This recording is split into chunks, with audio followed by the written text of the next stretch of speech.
Euh, vous, où est votre carte d'identité? Vous, monsieur, où est votre carte d'identité? Voilà.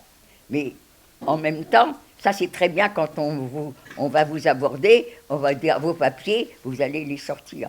Mais Hitler veut nous humilier. Donc il veut que tout le monde voie qu'on est juif. Alors ils vont nous obliger à porter sur notre... non, alors le tampon juif sur les cartes d'identité, ça déjà ça va commencer à nous handicaper, mais ce qui va nous humilier normalement, ça sera de porter sur nos vêtements une étoile en tissu jaune bordée de noir, marquée juif à l'intérieur. Et maintenant, tout le monde voit que nous sommes juifs. Alors, certaines personnes se sont trouvées humiliées. Moi, j'avoue franchement que ça ne m'a rien fait du tout. Bon, je suis juive, je le sais. Eh bien, alors, on le montre. Ça ne m'a pas gêné. Mais il y a quand même des co-religionnaires que ça a gêné de montrer qu'elles étaient juives. Là, il fallait le faire. Alors, on voit. Alors, du coup, il y a eu des lois qui ont été votées. Et ça a été grave. Parce que ça nous enlevait de possibilités presque totales de vivre. Les juifs n'auront plus le droit d'être en contact avec les non-juifs. Alors, plus de contact. Il va y avoir des métiers qui vont nous être interdits. Médecins, chirurgiens, dentistes, les artistes, les commerçants, plus le droit d'être en contact avec des non-juifs, ben on ne peut plus travailler. Mon père avait un petit atelier. Il fabriquait des imperméables. Il avait 3-4 ouvrières. Elle n'était pas juive, il n'a plus eu le droit de mettre un pied dans son atelier. J'avais 2 sœurs qui faisaient les marchés. Elles vendaient, elles sont derrière leur étalage, une personne s'approche, elle ne lui demande pas, t'es juive, t'es pas juive. Et bien, donc, plus le droit d'être... J'aurais pu, à l'époque, j'avais 14-15 ans, si j'avais eu les pieds sur terre, j'aurais pu m'inquiéter. Ben, papa ne peut pas travailler, mes sœurs ne peuvent plus travailler, comment l'argent va rentrer à la maison? Ben non, Ginette, elle n'est pas comme ça. Ginette, elle n'a pas beaucoup de plomb dans la cervelle. Eh bien, chouette, papa ne travaille pas, mes sœurs ne travaillent pas, on va toujours être ensemble. Moi, j'ai vu que ça, le bon côté des choses. C'était très grave. Alors, on va vivre comme ça quand même jusqu'en 42. En 42, un monsieur vient nous trouver, il se présente, il travaille à la préfecture de police, et il a eu sur son bureau un dossier qui nous concernait. Là, mon père est quand même un petit peu inquiet. Commissariat, ça va, mais préfecture, ça commence à être grave. On nous a dénoncés. On nous a dénoncés pourquoi? On ne peut pas nous dénoncer parce qu'on est juif, puisque de nous-mêmes, on a été se faire recenser. Non, on est dénoncé parce qu'on est communiste et communiste actif, il paraît même. On partageait l'appartement avec ma sœur aînée et son mari. Eux, c'est vrai, recevaient beaucoup de gens. C'était toujours des amis, ils avaient beaucoup d'amis. Je trouvais ça quand même un peu bizarre, mais je les voyais pas, je savais ce que c'était qu'être communiste, mais je les voyais pas actifs. Moi. Par contre, moi, je les prenais pour des résistants, parce qu'il y avait beaucoup de gens qui venaient à la maison, qui restaient une nuit, et puis qui partaient très tôt le matin, ou d'autres au contraire qui bougeaient pas pendant une journée, 2 jours. Ça me semblait louche, mais j'interrogeais personne, puisque j'étais pas trop curieuse, certainement. Je m'imaginais, je les voyais des résistants. En fin de compte, Hitler avait peur des communistes. Pourquoi? Parce que justement, il y avait beaucoup de résistants parmi les communistes, et qui dit résistance, sabotage, propagande. Donc, quand il pouvait en repérer, il ne se gênait pas pour les arrêter. Donc ce monsieur nous prévient, vous êtes juif, en plus vous êtes communiste, attention, vous allez être surveillé de très près, et il nous conseille de quitter la zone occupée pour aller en zone libre. Je ne sais pas si vous vous rappelez, mais à cette période, dès l'occupation allemande, on a partagé la France en 2. Il y avait la zone occupée et il y avait la zone libre. En zone libre, les Juifs étaient... Moi, je n'ai pas vu des brimades pour les juifs. Les vitrines, il n'y avait pas d'étiquette qui disait que le magasin était tenu par un juif. J'ai jamais vu en zone libre des gens se promener avec l'étoile jaune, ce qui se passait en zone occupée. Donc certainement, il y avait quand même une grande différence. Mon père, lui, ne voulait pas bouger. Mon père était très très fier. Il est né à Paris. Il a fait la guerre de 14. Il a eu 6 filles. Il voulait absolument un garçon. Au bout de 6 filles, enfin, un enfant est venu au monde et c'est un garçon. Donc le 7e, un garçon. On s'est arrêté à 7 enfants. Donc les aînés de mes sœurs sont mariés avec des jeunes gens qui font la guerre de 39-40. Il y en a même un qui est prisonnier de guerre. Mon père n'a jamais eu l'idée de quitter Paris. Nous, on est français, nous, on ne craint rien. C'était un petit peu égoïste pour ceux qui étaient étrangers, mais on n'est pas toujours parfait. Hein. Donc, on ne veut pas bouger, mais du coup, quand il entend ce monsieur nous dire que ça peut être dangereux, alors, avec ma sœur aînée, ils vont préparer le départ pour aller en zone libre. La zone occupée, la zone libre, c'est comme si c'était 2 pays différents. Vous, mademoiselle, regardez-moi. Je ne sais pas s'il est bien le monsieur à côté, mais c'est moi que vous regardez. Comment fait-on pour aller d'un pays à un autre quand on va dans un pays étranger, d'après vous? Non, derrière. C'est pas grave, hein, c'est pas une interrogation. Vous savez, vous répondez, vous savez pas, quelqu'un lève la main et me donne la réponse. Vous savez pas? Non. Qui est-ce qui peut me donner? Allez-y. Avec un passeport. Comment? Oui, passeport. Exactement. Il faut un papier d'identité. Comment, vous vous rappelez comment est ma carte d'identité? Avec un marqué derrière. Avec un tampon juif. Voilà. Donc, ce tampon juif nous empêche de quitter les lieux où on s'est fait recenser. Donc, elle ne va pas nous servir, notre carte d'identité. Elle est même dangereuse. Alors, on va la déchirer? Non. Déchirer, ça laisse des traces, des petits bouts de papier, ça peut se retrouver. On va les brûler. Et on va faire des faux papiers. Et tant qu'à faire des faux papiers, on va choisir un nom de consonance bien française. On peut être étranger sans être juif, mais ça va faire poser des questions. Mon nom de jeune fille, c'est Cherkassky, c'est pas breton, hein, c'est pas auvergnat non plus, c'est d'origine russe. Alors, on a des amis qui vont nous prêter leur nom, ils vont nous raconter un petit peu l'histoire, mais surtout, ils vont nous indiquer les adresses des églises où ils ont été baptisés, où ils ont fait leur première communion, où leurs parents se sont mariés. On va avoir des adresses d'église. Alors, ça c'est précieux. Mon père ne veut pas qu'on passe tous ensemble au même endroit. Il va nous partager en 4 groupes et le point de ralliement sera Aix-les-Bains. On s'est tous retrouvés à Aix-les-Bains. Ça veut dire que ça s'est bien passé. Non, ça s'est bien terminé, mais ça aurait pu mal se passer. 2 groupes, absolument aucun problème. Tout ce qui avait été prévu s'est concrétisé. Un groupe, mon père, ma mère, une de mes sœurs, ont rendez-vous avec des cheminots. C'est un monsieur qui va s'occuper d'eux. Alors, ils vont avoir rendez-vous et ce monsieur va les emmener où ils doivent passer. Ils ont rendez-vous à Lyon, ils arrivent à Lyon. Normalement, ce monsieur doit se retrouver devant le wagon à la descente du train. Ils arrivent à Lyon, tout le monde est sur le quai, tout le monde prend la sortie, et il reste sur le quai 3 personnes qui n'ont pas le droit d'y être. Ma mère, quand elle raconte cette histoire, elle dit toujours « on a attendu des heures ». Non, maman, t'exagères, t'as pas attendu des heures. Ça t'a semblé très long, parce que 3 personnes qui restent sur un quai, alors que personne, ils n'ont pas le droit d'y être, ça leur a semblé très long, mais ma sœur et mon père disent « bon, ça t'a semblé long, mais en fin de compte, ce monsieur avait quelques minutes de retard et les a pris en charge. Nous, c'est-à-dire je suis avec 2 de mes sœurs, nous, on a rendez-vous à Angoulême, au buffet de la gare.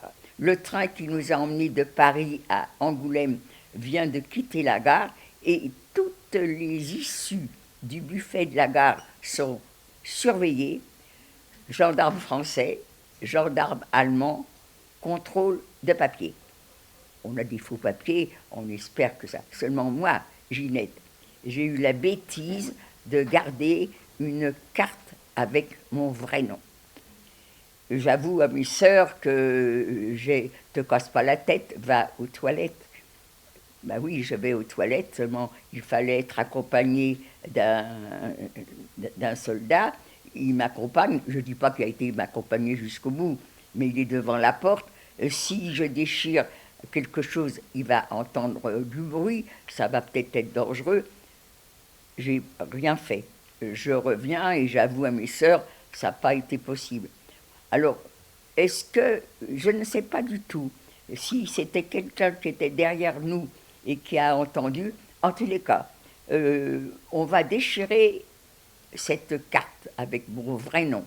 C'était des gros cartons assez épais, on arrive à la déchirer, on va la mettre, on se partage des petits bouts, on les mastique, on les mâchonne, mais ça devient une boule.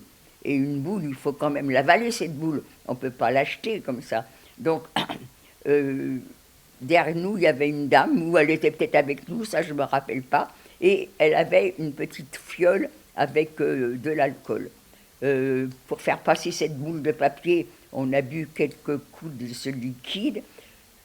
Moi, je pense que c'est ça qui nous a sauvé la vie. Parce qu'on n'était pas du tout habitué à boire même que quelques gouttes d'alcool. Ces quelques gouttes d'alcool pour faire passer la boulette de papier, eh ben, ça nous a rendu pompettes. Et quand ils sont arrivés vers nous, vous êtes juive? Nous, juive? Ben, où est-ce que vous avez cherché ça? Alors que si vraiment on n'avait pas bu, peut-être qu'on n'aurait pas répondu comme ça. Alors que là, ils nous voient un peu euphoriques, ils nous ont gardés quand même en prison. Je ne sais pas, 2 jours, 3 jours, je ne pourrais pas vous dire, je ne m'en rappelle plus. Mais au bout de ces 2-3 jours, ils nous ont reconvoqués. On a vérifié, c'est vrai, vous n'êtes pas juive.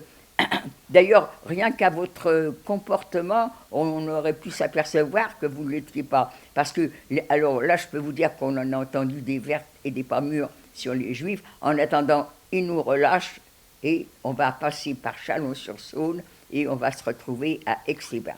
Aix-les-Bains, ce n'est pas le but. Aix-les-Bains, c'était pour se retrouver. Le but, c'est d'aller à Avignon. Ma sœur aînée a des amis à Avignon. Elle leur a demandé de nous trouver quelque chose. On veut vivre en famille, elle est grande, il faut quelque chose de spacieux. Ils nous ont trouvé quelque chose à côté d'Avignon, à Montfavet. Un monsieur, elle a une grande propriété, il va nous louer son premier étage. On va vivre ensemble, les jeunes, les mariés, les célibataires. On va vivre ensemble chez lui pendant 3 mois. Pendant ces 3 mois, papa avait un petit peu d'argent, mais il est parti. Hein. Il faut absolument qu'on trouve du travail maintenant. Avignon, ce n'est pas une ville industrielle. Dans Avignon, j'ai 2 sœurs qui sont secrétaires. Moi, j'ai fait 1 an d'école commerciale. Je n'ai jamais travaillé. J'ai un petit diplôme, c'est tout. Toutes les 3, on cherche. À Avignon, il n'y a rien. Mais on nous conseille, s'il n'y a rien à Avignon, à côté d'Avignon, au début de la guerre, une grosse boîte de Paris qui s'appelle Péchinet a quitté Paris immédiatement. Ils ont transféré les bureaux à côté d'Avignon, à Vedène. Donc peut-être que là, vous auriez une chance de trouver quelque chose. Naturellement, on les a écoutés. Le chef du personnel, mes sœurs, qui sont du métier, « Oh, mais mesdemoiselles, n'attendez pas la semaine prochaine, vous pouvez commencer demain. » Mais vous, c'était de moi qui parlais, vous pensez bien, vous êtes débutante, vous n'avez jamais travaillé. Excusez-nous, mademoiselle, mais on n'a pas besoin de vous. Peut-être que j'ai la larme à l'œil, peut-être que j'en sais rien. En tous les cas, il va se dédire et oh, allez, on va vous garder quand même. Ça y est, on est 3 à travailler dans les bureaux. Mon père se renseigne dans Avignon. Est-ce qu'il est possible de faire les marchés? Ah ben oui, naturellement, mais il faut des autorisations. Et puis, quand vous aurez l'autorisation, il faudra du matériel. Puis quand vous aurez le matériel, ben, il faudra la marchandise. Et puis quand vous aurez tout ça, bien tous les jours de la gare d'Avignon partent des cars qui amènent les forains. Le lundi, c'était Cavaillon, le mardi, c'était Carpentras. Tous les jours, il y avait un lieu. Mes sœurs vont faire les marchés. On va faire ça jusqu'en 1943. En 1943, la France est complètement occupée. Donc cette grosse boîte n'a pas de raison de rester en zone libre. Elle remonte sur Paris, elle veut bien emmener ses employés, mais nous, on ne peut pas les suivre.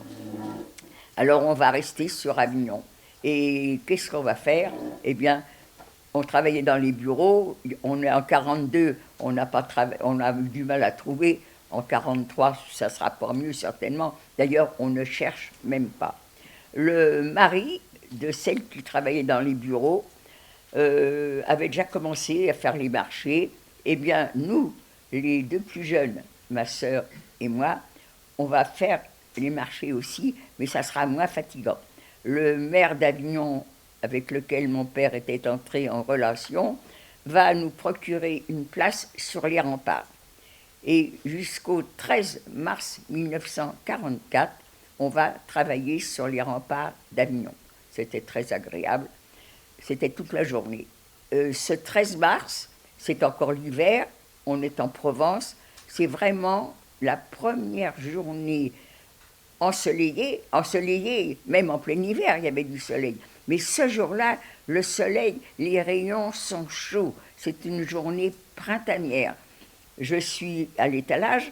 Normalement, on est deux, ma sœur et moi. Celle qui était partie la veille, la première, eh bien, elle partait la seconde le lendemain. Là, on est 3. Une cousine nous a rendu visite. Alors, qui va partir la première? Toi, moi, elle, on tire au sort. C'est Ginette qui part la première. Mais Ginette, elle est grassouillette. Ginette, elle veut faire du régime. Elle n'y arrive pas. Elle n'a pas de volonté. Alors là, ce jour-là, le soleil, je me vois en train de bouquiner parce qu'à cette heure-là, il n'y a pas de clients. Je vais pouvoir bouquiner, je suis au soleil, ça va être extraordinaire. Eh bien, c'est ma sœur et ma cousine qui partent à ma place. Elles reviennent au bout de 3/4 d'heure en me vantant la qualité du repas.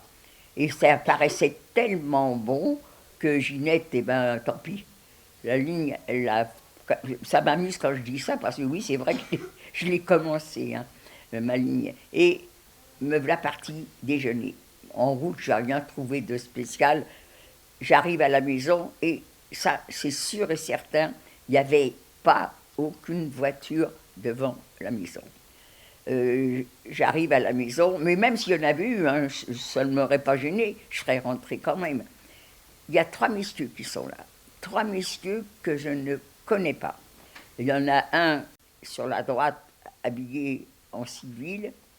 Je l'ai vu de dos, je l'ai vu de profil. Il n'a pas ouvert la bouche. Mais par contre, sur sa gauche, alors là, c'est pas pareil. Il y a 2 messieurs habillés de cuir. C'est même pas la peine que je demande qui ils sont. C'est la Gestapo. La Gestapo est à la maison. La Gestapo, ils étaient tellement fiers de faire peur à tout le monde qu'ils ne quittaient pas leur manteau de cuir et leur chapeau, même en pleine canicule. Et devant eux, il y a mon père. Mon père qui avait 61 ans. Mon petit frère, alors naturellement, j'ai les photos, mais je ne peux pas vous les montrer puisqu'il n'y a pas de quoi. Si, Ah bon? Ah ben alors, si vous voulez les trouver, si vous avez trouvé? Oui. Alors, mon père, vous l'avez trouvé, Papa, je pense. mon neveu, vous l'avez trouvé. Mon neveu avait 14 ans, vous voyez qu'il paraît beaucoup plus que son âge, et mon petit frère qui avait 12 ans. On est embarqué immédiatement. Il y avait une traction La voiture de la Gestapo, c'était la détraction avant. Moi, je les avais vus, mais quand je suis arrivée, c'est sûr, j'en suis certaine, il n'y en avait pas. Là, il y en a maintenant. On va nous jeter dans la première voiture, mais j'ai le temps d'apercevoir dans la voiture qui est derrière, euh, il y a il y a deux jeunes gens qui sont là dans cette voiture, et il y en a un des deux que je reconnais. Euh, Vous, mademoiselle, il y a un petit jeune homme qui, depuis 2, 3 jours, passe devant vous. Il vous fait des sourires. Il ne vous parle pas. Mais à quoi que ça vous fait penser? Qu'il est attiré par vous. Comment? Qu'il est attiré par vous. Pas par moi, c'est devant vous qu'il est.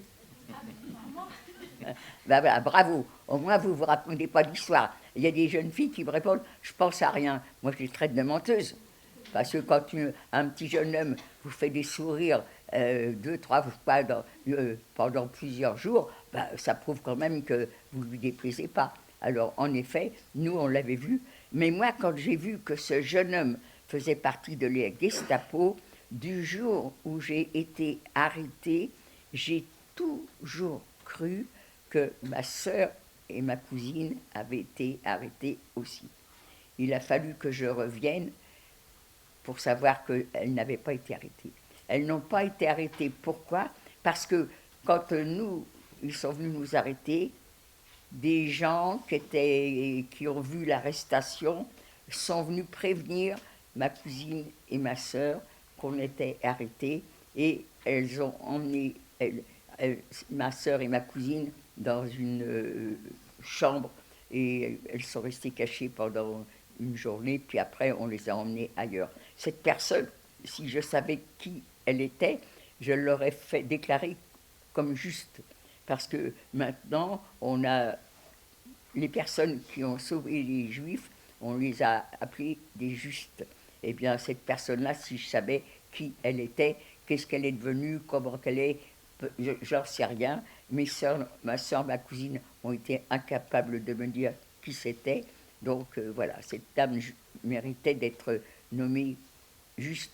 Alors, nous, on est arrêtés. Tous les Juifs savaient que quand ils étaient arrêtés, c'était pour aller dans un camp de travail. Donc on est arrêté.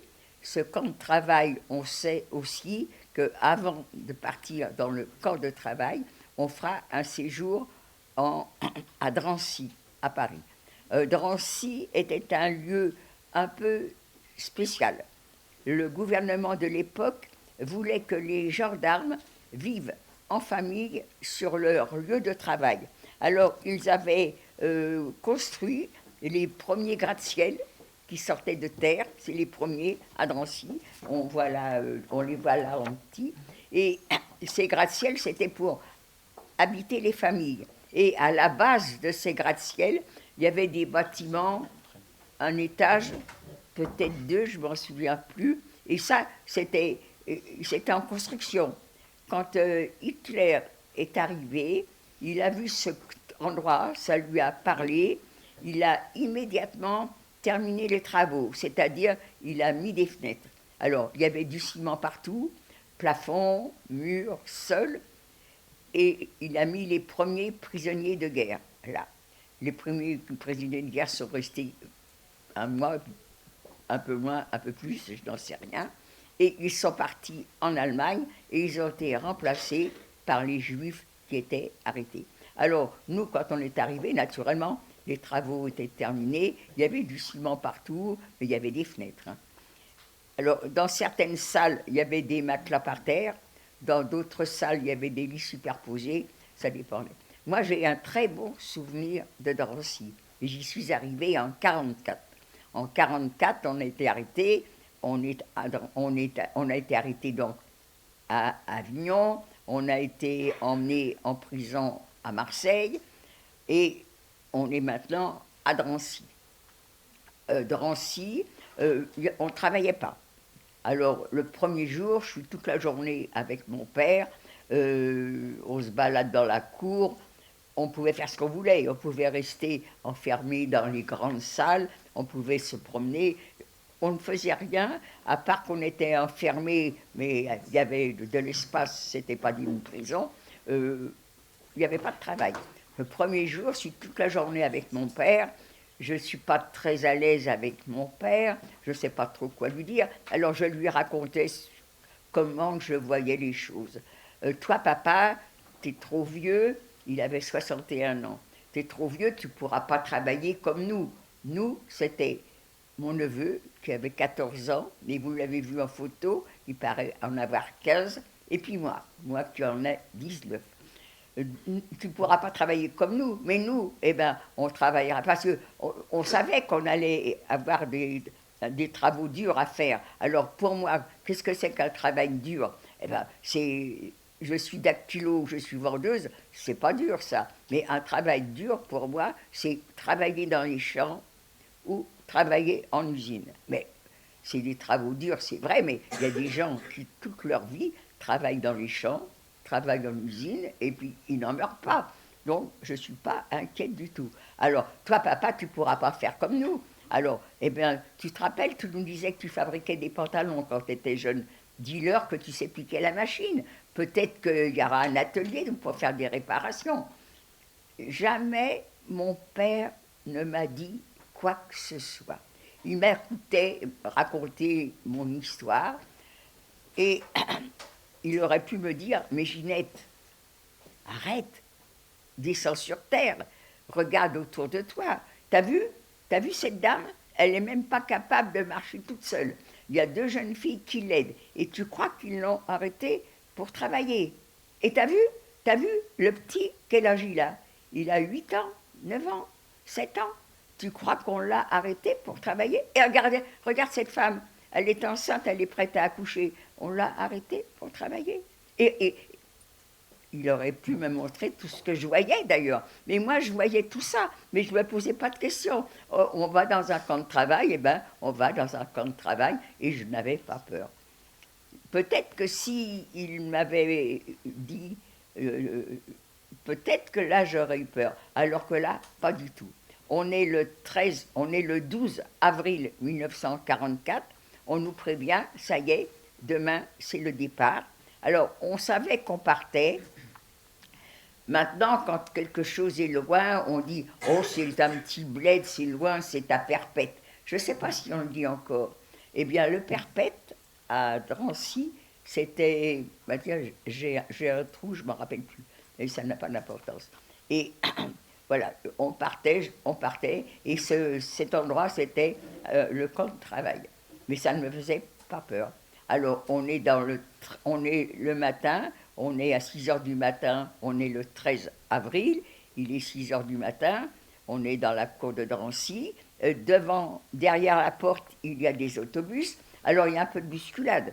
S'il y a des autobus, on va peut-être partir dans le camp de travail en autobus. Tant qu'à faire, on veut être avec la famille, ça c'est sûr. Mais les amis, on s'est fait des amis à Drancy. Alors moi je suis contente, j'ai mes amis, ma famille, et on est dans le même autobus. Il y en avait d'autres. Hein. Alors dans les autobus, on était gardés par un gendarme français, un gendarme allemand et un agent de police.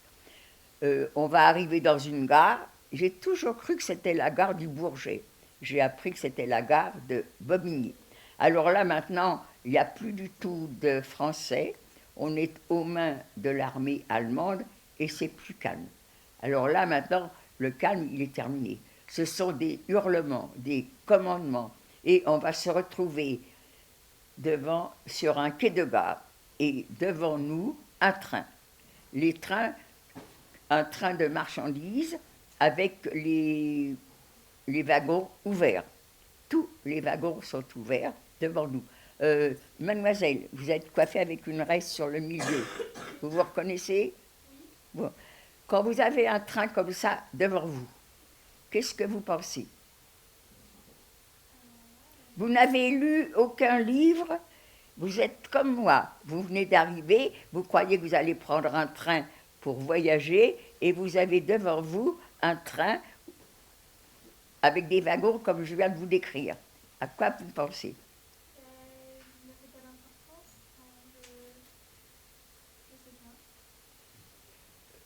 Je sais pas. Alors, mes oreilles, Alors, elle sait pas. elle ne sait pas. Est-ce qu'il y a quelqu'un qui peut me répondre? Oui, Adam. Eh bien, allez-y. Moi, c'est parce que je regarde la vie d'une manière différente, mais moi, je pense que c'est l'attention. Il faut en donner de l'attention. Comment? De l'attention, tu veux dire? Du stress. Du stress ou de l'attention ou De l'attention. tension nerveuse? Attention. Attention. Non, mais on n'est pas médecin, hein. Attention. Vous avez un train devant vous avec les wagons ouverts et vous pensez à votre mental, vous. Alors, le train avec les wagons, on est d'accord que ce sont des wagons de marchandises. Comment c'est un wagon de marchandises? Fermé, mais l'intérieur, est-ce que c'est C'est vide? vide. Est-ce qu'il y a des sièges? Non. Est-ce Non, qu'il y a des alors, fenêtres? non, laissez, on ne va pas rester 3 heures à écouter. Moi, je voulais entendre dire, ben ça, c'est pas, et ce que j'ai pensé, un train comme ça devant moi, c'est pas un train de voyageurs, c'est un train pour mettre de marchandises ou des animaux. Donc, moi, je pense que ce train va partir et il va y avoir un train qui va arriver avec des wagons 3e classe. À l'époque, il y avait 3 classes. De Marseille à Paris, on est arrivé en wagon 3e classe. Je pense que un train comme ça va arriver. Eh bien, pas du tout. Ce train avec des wagons vides, ouverts devant nous, c'est pour nous. On va nous pousser, il faut faire vite. Comment on fait les personnes âgées, comment on fait les personnes handicapées, comment on fait les femmes enceintes, comment on fait les femmes avec les bébés, je n'en sais rien. En tous les cas, on est maintenant tous dans les wagons. Les portes vont être verrouillées et on va découvrir les lieux. Il y a des wagons, ils ont été privilégiés, il y avait des fenêtres. Des fenêtres naturellement avec des grillages ou avec des barreaux, mais ceux-là ont vu le jour, ont vu la nuit, ont vu les gares dans lesquelles ils passaient, ils savent dans quelle direction on va. Dans mon wagon, on est dans l'obscurité. Pas totale, parce qu'il y a quand même des volets, il y a la lumière, il y a l'air qui passe par ces volets. Vous avez des planches qui sont mal soudées, il y a un petit peu de clarté, il y a un petit peu d'air. On est dans ce wagon, un petit peu de paille par terre, on va s'installer. Alors, ceux qui avaient des bagages, on est monté avec les bagages. Et donc, il faut d'abord placer les bagages, et c'est avec la superficie restante qu'on s'est installé. Nous, dans notre wagon, on est assis. Il y a des déportés qui disent qu'une partie était debout, l'autre partie assise, et ils se remplaçaient. Non, nous, on est tous assis. Et je me souviens encore de ma réflexion, eh bien, dis donc, quand il va falloir aller aux toilettes, il va falloir faire attention de ne pas se monter sur les pieds. Ben, on n'a pas eu à faire attention, il n'y avait pas de toilette. Alors justement, le train démarre, on roule, et à un moment donné, ben, la nature est là. Il faut quand même faire ses besoins. Eh bien, il n'y a rien pour faire ses besoins. Il n'y a pas un endroit qui... Il n'y a rien. Par contre, quand on est monté dans le wagon, il y avait une espèce de seau qui était là, il gênait. On l'a mis dans un coin. Eh bien, ce seau, c'était pour faire ses besoins. Mais quand même, on ne va pas faire les besoins devant tout le monde. Alors, quand on est parti de Drancy, on avait tous le droit d'emmener sur notre bras gauche une couverture. Et mon père était très content de me montrer qu'il avait triché. Il avait la couverture sur ce bras gauche, mais il avait beaucoup maigri et il avait mis 2 couvertures dans son pantalon. Et beaucoup ont fait comme lui, beaucoup ont maigri. Donc, au lieu de s'asseoir sur les 2 couvertures, ils en ont donné. Et avec les couvertures en supplément, on a pu isoler l'endroit. Alors, isoler pour la vue, mais pas pour le bruit ni pour l'odeur. Alors, au bout d'un jour, 2 jours, le train ne s'arrête pas, le seau n'est pas vidé.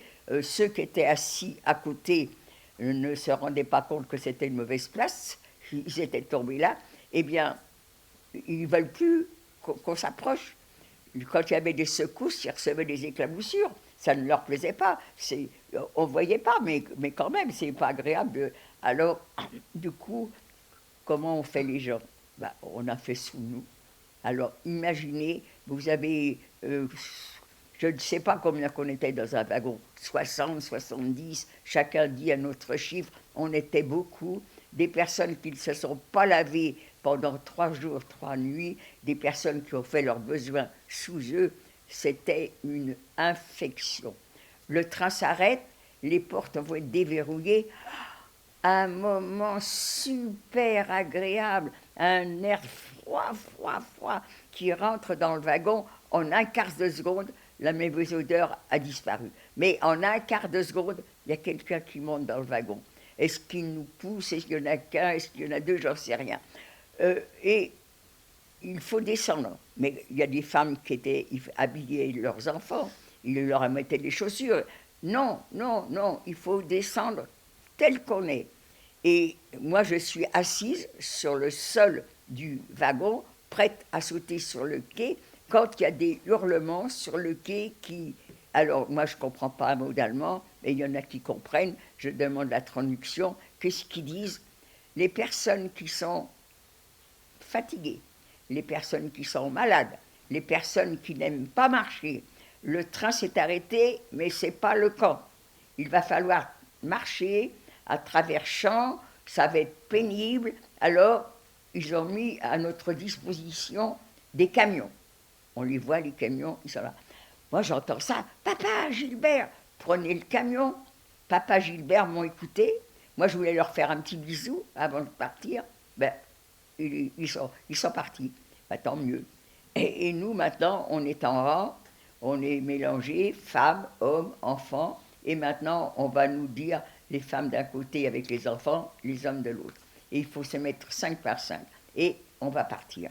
Et en route, à un moment donné, on aperçoit des cheminées, une fumée qui est un peu blanchâtre, qui dégage une odeur un peu spéciale. Vous vous rappelez, je vais dans un camp de travail où je serai en usine, où je serai dans les champs. Ben, les champs, je suis en train de les traverser. L'usine, elle est là devant moi. Et maintenant, je suis dans le camp.